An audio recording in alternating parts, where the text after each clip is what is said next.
This game, like the last one, I played about a month ago, but it took about a month for me to edit everything, which you're like, wow, that takes some time. And I'm like, yeah, I'm a little procrastination goes on every now and again here in my world. But this is a review about a game about digging a hole. And let me just tell you, before you ask, what's this game about? Well, you're digging a fucking hole. There's your answer. That's the explanation. You buy a home, it's rather cheap, which is questionable. But I'm not going to try to spoil this game for you because it is on the shorter side. I Googled how long it takes. Main story, about an hour and a half. It says typically main plus side, 2 hours and a half. Completionist, about 4.5 hours. I put probably 4 hours in, which I don't know when I put the other two in. Maybe I left it on and forgot about it or something. But I did beat the game.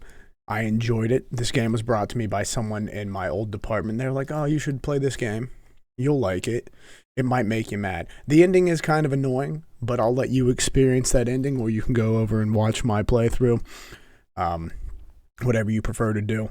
It is relatively cheap, the game itself, and I don't mean that in a negative way or a shot towards the game. An affordable game is a good thing.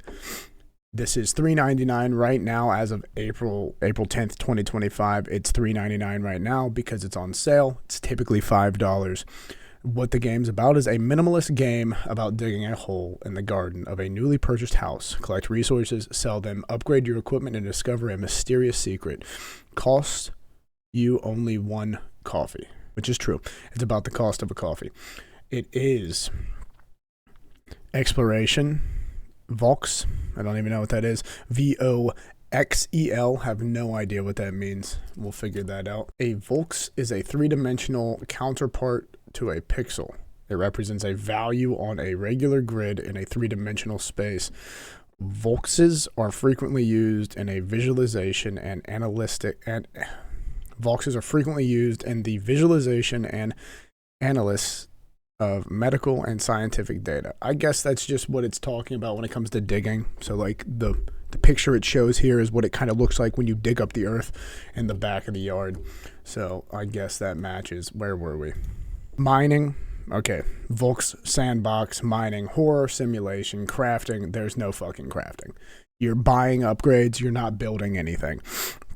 Economy, I guess, since you have to buy things. Procedural. There we go. Generation. Well, fucking stuttered there. Yeah, I could see that. Adventure, kinda. Underground, you're underground. First person, single player, mystery, atmospheric, 3D, casual, colorful, loot, physics. Yeah, those are all pretty much in there. The only one I would argue is the crafting. You're not crafting shit. Not one bit of shit do you craft. You make a purchase, and that's about the extent of the crafting. You buy an upgrade. You're not building anything. That seems like a lie, but not going to complain. Very positive reviews on Steam, and I have nothing but good things to say outside of the fact that, like, I didn't like how it ended. I also don't like how little tiny specks of dirt, if you don't clear the whole area, your character's fucking forehead can get stuck on. That was quite annoying. Outside of that, the shovels, like, the digging for the shovel was pretty poor. And then you get to the drill, and the drill itself is still not a lot.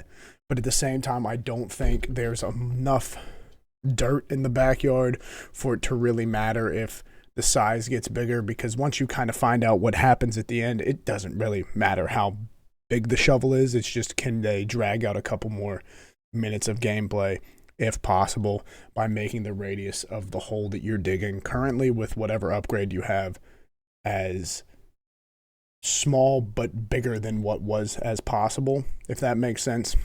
Like, you'll start out digging a hole this small, you'll end digging a hole this big, but any bigger than that, it might cause the game to be played too fast or faster than some would like. There is a speed run achievement for this game. There are a good amount of achievements for this game.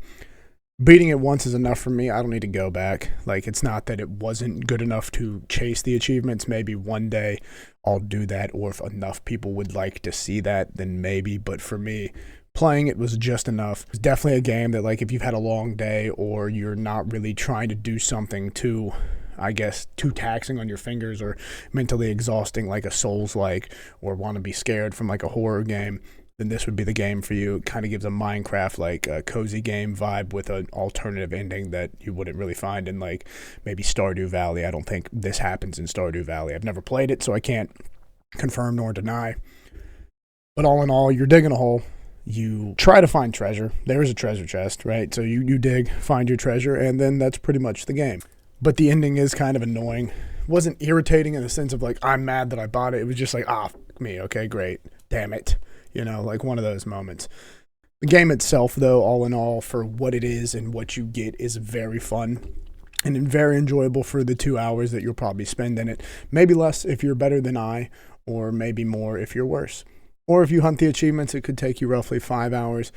I don't have much to say outside of like, you're just going to dig a hole. It's going to take a little bit of the time. Some of the upgrades can be annoying, but outside of that, you're gonna just keep getting deeper and deeper, preferably. That's unless you're just trying to clear out all the dirt. There's other things you can do. I guess people game differently. My final complaint about this game is the dynamite. I feel like the dynamite's a scam, and it's kind of like a middle finger to the person playing. You're gonna need more than one stick to actually do any type of damage. So I wouldn't worry about it until you're able to buy multiple sticks of dynamite, because one just does such a small amount of damage that if you're not throwing at least 3 to 5, you shouldn't fucking buy dynamite. Just buy the upgrades. But outside of that, solid game. Ending can be irritating for some people, but not irritating in a bad way. You'll just be like, damn it. And then that's pretty much how the ending goes. I'll give this 6.3 out of 10. Would I play it again? Probably not. There's not much playability outside of playing it one time. My opinion, I have 2 friends on my friends list who have all the achievements and put about 8 hours in. So like, clearly for them it was more.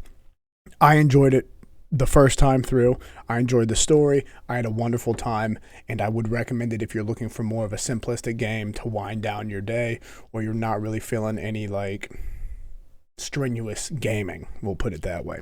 So like, comment, subscribe, say something nice, say something mean, and until next time.